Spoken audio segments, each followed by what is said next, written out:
Welcome back. Now, with just a few days left before the 22 cabinet nominees announced by President William Ruto this past week are vetted by Parliament, probably approved and given the green light to hit the ground running, 5 out of the 22 already have their work cut out.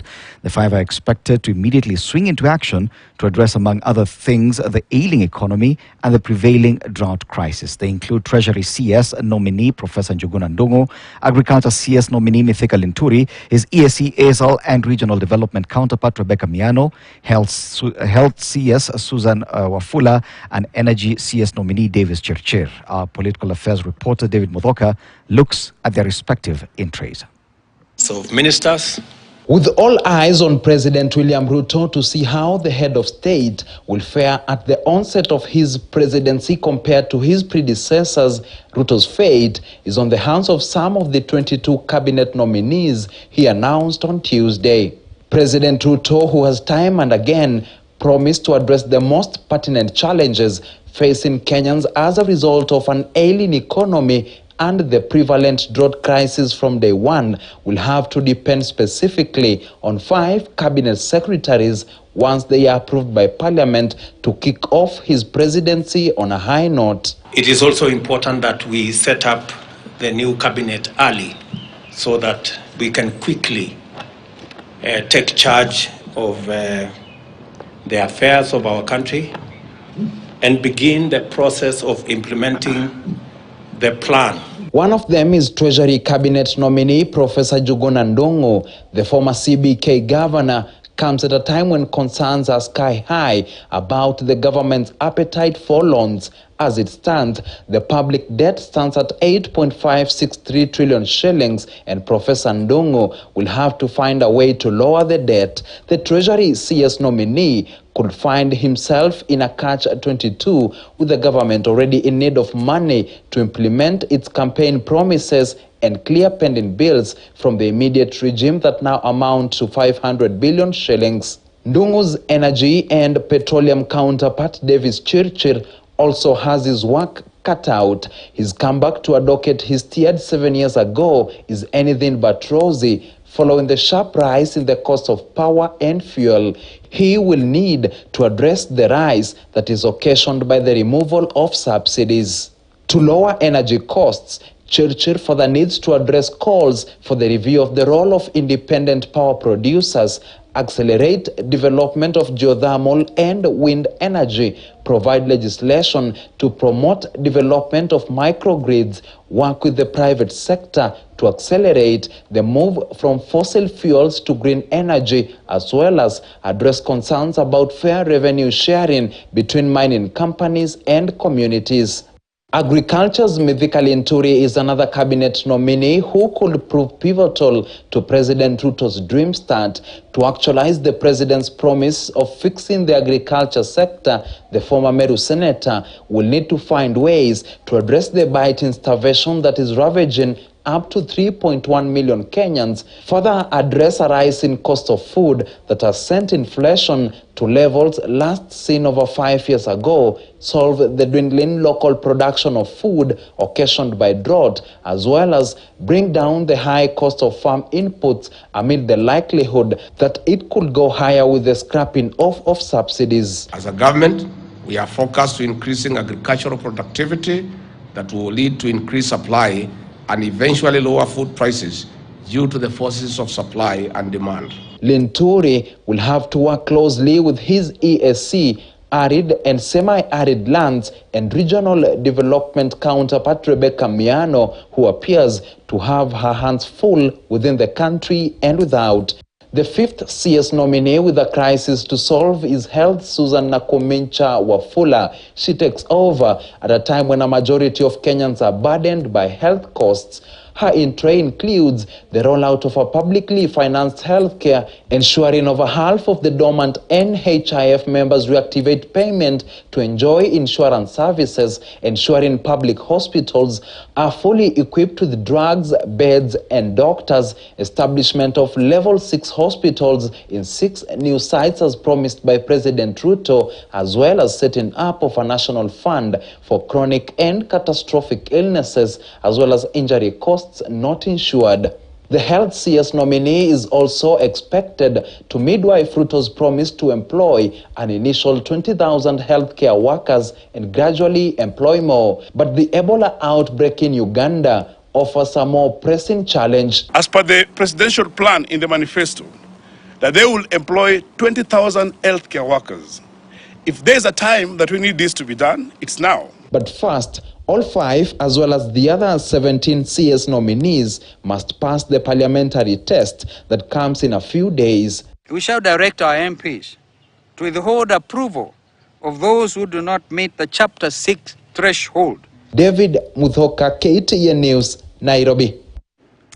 Now, David has just taken a look at a few of the CSs. Quite a number were named, 22 in total. Aisha Jumwa, Public Service; Musalia Mudavadi, Prime Cabinet Secretary; Moses Kuria, Trade Investment. I'm just taking a look at some of the few, probably interesting ones. Ezekiel Machogu for Education; Alfred Mutua, Foreign Affairs; Ababu Namwamba, Youth Affairs, Sports and Arts; Mithika Linturi, yes, David talked about that. Gentlemen, probably what's your highlight or greatest concern following this naming of the cabinet? I'll start with you, Wakili. Of course, there was a great expectation coming from that, but yes, your feeling about this cabinet? For me, Fred, there is no major concern because William Ruto in the campaign trail made certain promises, and then after he won the seat, he came to Nairobi and decided, I need to fulfill my promises. But as he was doing that, he probably realized that campaign promises come totally different when it comes to organizing the government.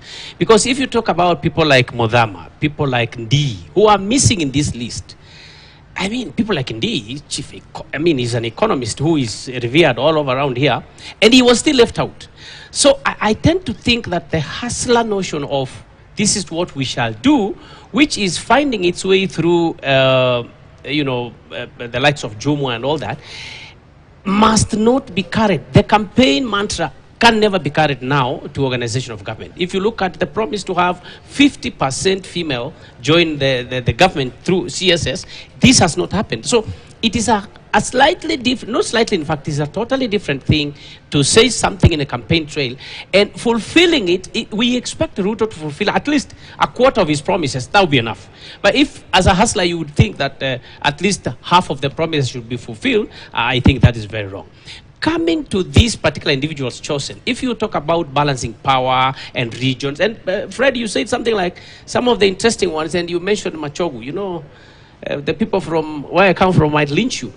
This is a very serious guy, for example. He has been... Interesting does not by any means mean anything negative. These are, by the way, to be honest, if we are talking politically, I have seen a clip from these guys from Singapore, Malaysia, how they built their economies, and you've seen this guy from Singapore saying that at one time they decided to lock everyone else, even against the rules, against the law.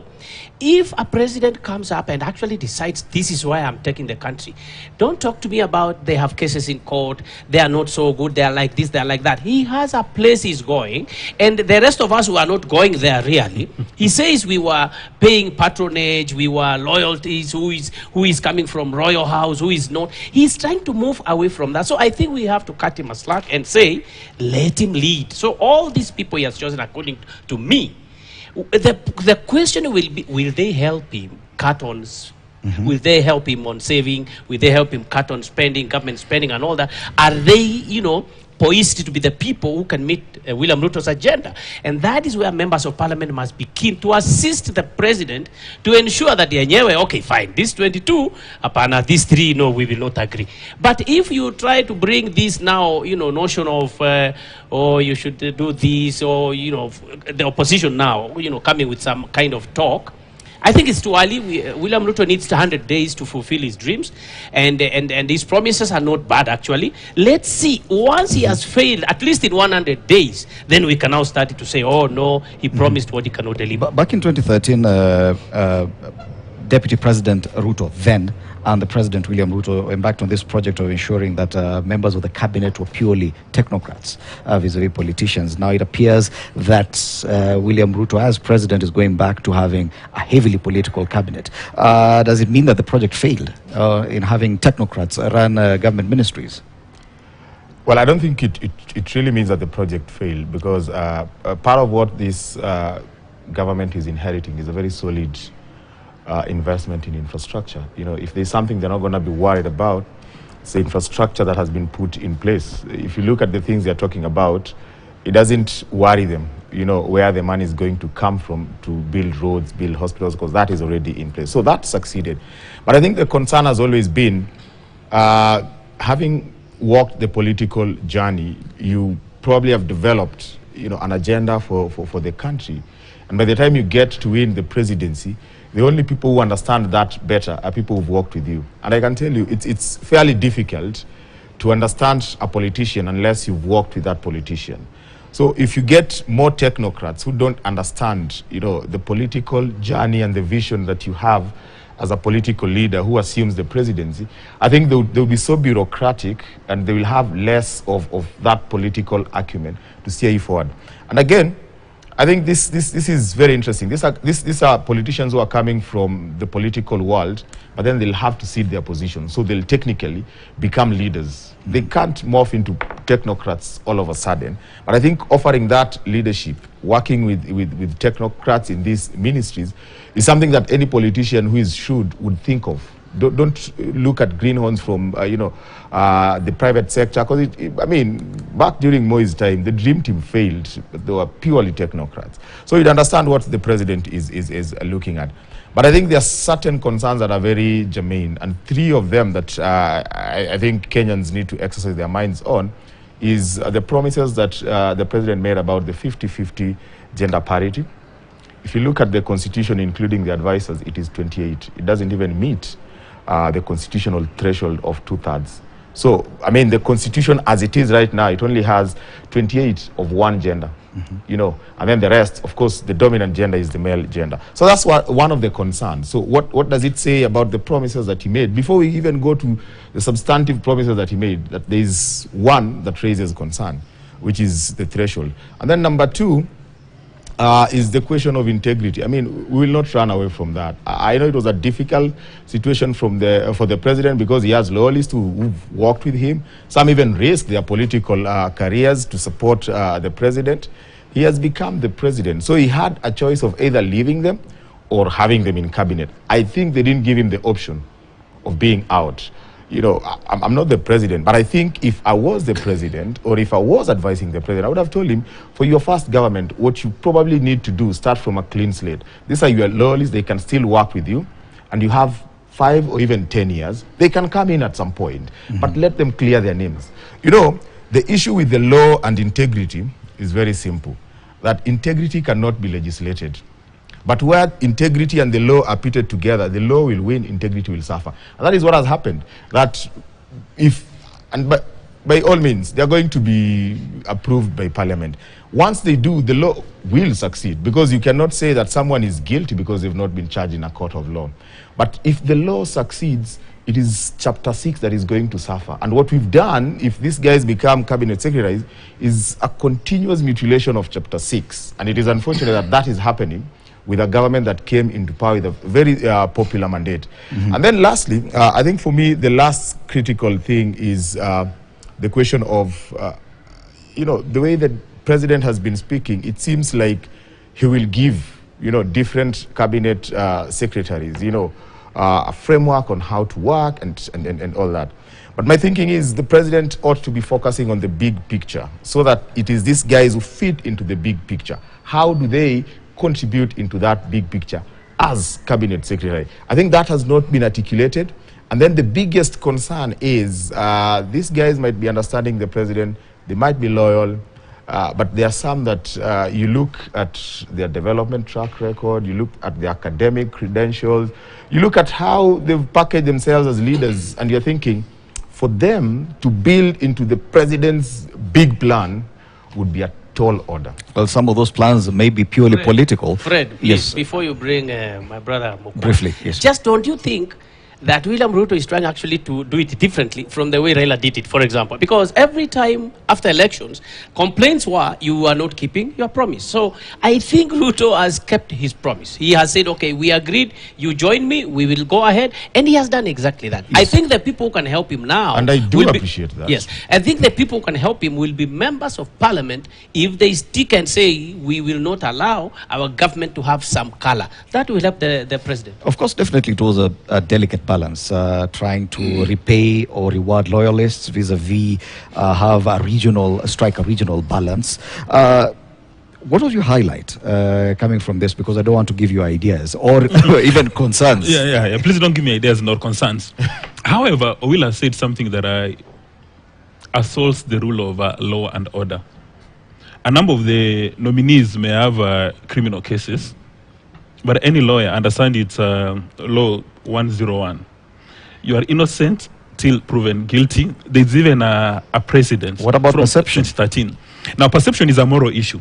So maybe it's up to the individual nominees to say that, am I going to work on, is it going to be an issue of morality? Is it an issue of the law? And a good example is the Deputy Speaker, Gladys Bosholey. At some stage, she was accused of so many things, but eventually she cleared her name through the competent authorities. Now, if one would have told her, don't run based on these charges, then you would have frustrated a career. But again, I don't think that is really a very important issue. The important issue is that President Ruto knows that for you to be a successful leader, you have to ensure that you have defense and security stability, economic stability, and political stability. Now, fortunately for Kenya, we are with the defense and security stability. We hit the high notes. Now, in this cabinet composition, you see those are two parameters: creating economic stability and creating political stability. So you've got a mix of politicians in the cabinet who will ensure that we have political stability, and then you've got another politicians who will give us economic stability. And you have the big names. You have, for instance, Musalia Mudavadi and Professor Juguna. Now, Professor Juguna is a highly celebrated economist. It's actually during his time, during the Kibaki administration, there are people who are dancing to the bank, that we had Pesa Mfukoni, and he is remembered as the father of the financial technology space in Kenya. He was such a success that he was hounded out of office. So when you see that name there, then you sit pretty. And then for Musalia Mudavadi, at the tender age of 34, he was given the responsibility of mending fences with the Bretton Woods institutions as well as international investor. Then Kenya was going south, but he managed to reverse the process. Now, when you have got those kind of brains responsible for our economy, then you can sleep pretty. Okay. Because in my view, the responsibility of the president is to give us a plan, which he has given. And he's allocating financial resources as well as human capital. And in my view, we should encourage him to go for meritocracy. And during his appointments, he has actually demonstrated that he loves a meritocracy. You have somebody from a village called Peter Thabiti, who is a highly regarded teacher. You see, he's part of the task force. And we have many civil servants that you can name. Somebody like Kamau Thuge, somebody like Raymond Ochieng. These are, in my view, public servants who will assist the president deliver on his plan. Okay. Now, probably the most interesting thing is a position of, or rather the inclusion of the position of Prime Cabinet Secretary, which was not there before. And a lot has been said about, because many of our viewers and readers were trying to weigh between the position of Deputy President and this new position of Prime Cabinet Secretary. Do you think that given the roles, because the roles have basically been defined, what is your first thought about this position of Prime Cabinet Secretary, and do you think it will be effective? I think that the president was actually saying Musalia Mudavadi is the prime minister, but for the fact that that's not available in the constitution, he had to give him that. I don't know if the president will be coming back to recall the BBI and actually declare that there's a position of prime minister and give it to Musalia Mudavadi. But my feel is, like I said, campaign promises are slightly different from what actually is running the government. I think William Ruto has shown clearly that the way he wants to lead the nation and the way he can get a very good support is by bringing in his close friends in terms of people who are reliable, not just hecklers or people who have, mass supporters from their backgrounds, but people who can deliver. And like my friend said, when Musalia Mudavadi was in a ministry, he demonstrated that he has that capability to bring sanity to finance. So I think that he has a very huge regard for Musalia Mudavadi and also, if I may say, the people of Western Kenya. What about the position itself, the position of Prime Cabinet Secretary? Well, I think it's a very amorphous position, and if you look at what the Deputy President and the Prime Cabinet Secretary are supposed to do, it actually explains, the optics that we saw. There was a bit of tension. There's a lot of what we didn't hear them say, but we could see. There's no clarity on what they'll be doing. No portfolio, no nothing. I mean, just coordinate. No one critically reports to you. Technically, no budget. But as my friends from the other side would tell you, that for our son, so long as he's happy, kisha shiba, kila kitu iko sawa. I don't think that is the situation, but I think that's the picture that you get, that he has a portfolio.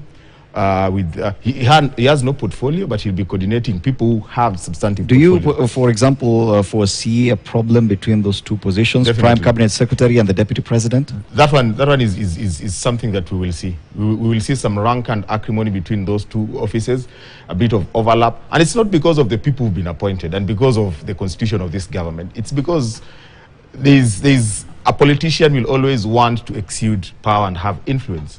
And the moment you have, two politicians at, fairly the same position of influence, one would want to outdo the other. We saw that during the Grand Coalition government between Raila Odinga and Honorable Stephen Kalonzo Musyoka. It was nothing personal. It's just a question of you have to exercise power.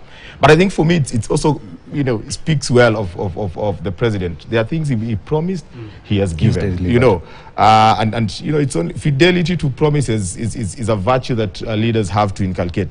But my critical issue is, just like Wakilia said, now that you've given the promises, to what extent are they going to add? And you see, some of these guys have been given even without delivering. I mean, for heaven's sake, from the Western region, we know it is Wetangula who delivered. Musalia Mudavadi was nowhere near a substantive contribution to the victory of Kenya Kwanza, but he's been given a position. How they would contribute to the grand plan, for me right now, is the biggest issue. If they can sacrifice their political infights and deliver on what the Deputy President promised, it will be a big thing. But there's something Dismas mentioned about, he was not very clear, but I think he was referring to what I said. No one who has a case in court can be barred from anything until that case is terminated. But you see, Chapter 6 of the Constitution is talking about ethics. They need to have that moral conviction to say that, I am innocent, but let the due process take its course. Once I am cleared, no one will stop me. But if we start this culture of bringing people who have very serious court cases going on into serious positions, what we are going to do is we will make Chapter 6 useless. Lastly, before Dismas responds, because he's jittery here. No, I'm not jittery. I'm not jittery. There's a sense in which you can just assess the mood with the unveiling of this cabinet based on what has happened in the past. In 2003, when Kibaki unveiled his cabinet, I think there was optimism among Kenyans. People were very happy. The biggest promise that he had made was free primary education. I mean, it was out of this world. I mean, no one thought it would happen. But you see, everyone was looking at Professor George Saitoti back then because he's the man who was charged with that responsibility. And even during the electioneering period, he demonstrated that this thing is possible, and it worked. There was belief, there was hope, people were happy. 2013, when President Uhuru Kenyatta and President William Ruto unveiled their cabinet, I mean, people were happy. There was excitement. Even them, they were shaking hands, there was bromance and everything. Now, we didn't see that here. Because this one, I don't know what you can call it. We didn't see 2 people, we saw 3 people. Now, for me, the critical thing there is they've constituted a team, but we know the plan, but there's no clear roadmap of what they are going to do. Okay, just before going to break, the issue of the Prime Cabinet Secretary position. Yes, Will has raised many issues. The Kenya Kwanza coalition suggested that there shall be a Prime Cabinet Secretary. President Ruto has honored his obligation And Owila seems disappointed that he has honored the obligation. I mean, he said that this is a coalition arrangement. He has honored his obligation, and critics are very disappointed. Now, the economy right now is bleeding because of President Kenyatta. The economy, 64% of Kenyans are poor. I don't know why Owila would expect Kenyans to break into a dance and song when they can't even afford a basic meal. Then he's spoken about Musalia Mudavadi's contribution. You would recall, sometime towards the end of February, Musalia Mudavadi started the earthquake movement, which made people start coalescing around President Ruto. And that's how areas which were firmly in the control of Raila Amolo Odinga all of a sudden became battlegrounds. Western Kenya was firmly in the Azimio matrix. But because of the earthquake movement, it became a battleground. Then you saw Wetangula coming in, you saw Mutua coming in, you saw Kingi coming in. Kingi is now the Speaker of the Senate, and Wetangula is now the Speaker of the National Assembly. So you are talking about a president who keeps his word. Now, talking about the position, President Ruto offered clarity. He said, I'm the president. My deputy president is Rigathi Gachagua, and the position of the Prime Cabinet Secretary will be the third senior most position in my administration. So there is clarity. Do you think that is enough to avoid the kind of issues that we're talking about? Let me go to the second level. So it's now jittery all of a sudden. Then he said the Prime Cabinet Secretary will assist the president and will assist the deputy president in the discharge of their duties. Then he also indicated that he may give him responsibilities at his own pleasure, what he thinks he's supposed to be doing. Then he's got a state department for national coordination.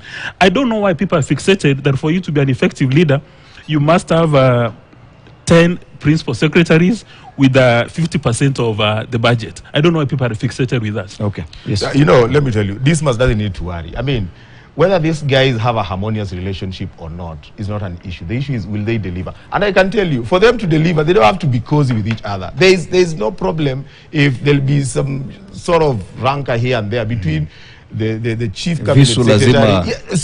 Ni lazima. I'm a teacher, and sometimes we put people in groups. The groups that have serious group conflict and dynamics do better.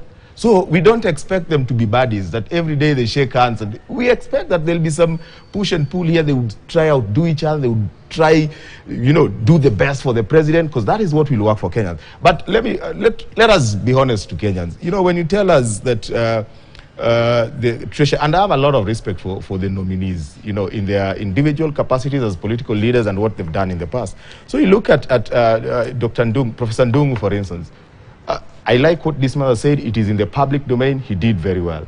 But you see, you cannot reconcile the fact that he was amazing. He changed the economy of this country. And then you say that Musalia Mudavadi, during Moi regime, was also amazing. It doesn't make sense. Because the reason why Kibaki changed the economy of this country with Professor Ndungu as the head of central bank is because they had been a mess. So if you start coming here, if you support any politician, support them, but don't distort history. If you start saying that Musalia Mudavadi changed, there's nothing they changed. When Moi was leaving this country, our economy had gone to the dogs. He didn't even take Kibaki, to think seriously, because they damaged the economy of this country that he needed to do the bare minimum to take us forward. So you can't celebrate someone and then celebrate another one, and the era of the first person you're celebrating, there's nothing to show for it. The debate was more about the position. Right of reply. Again, if you look at the political history of Kenya very well, Musalia was Minister for the National Treasury for 5 years.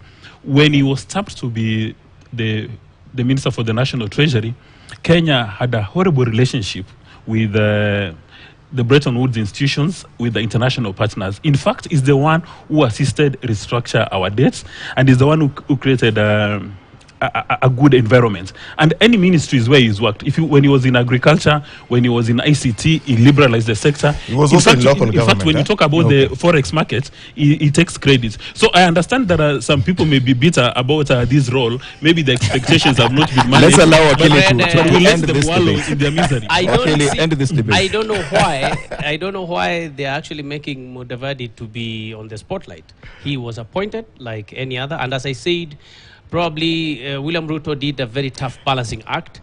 He had to leave out some of his very strong, insider friends and pick the ones he picked, at least to be in the 22.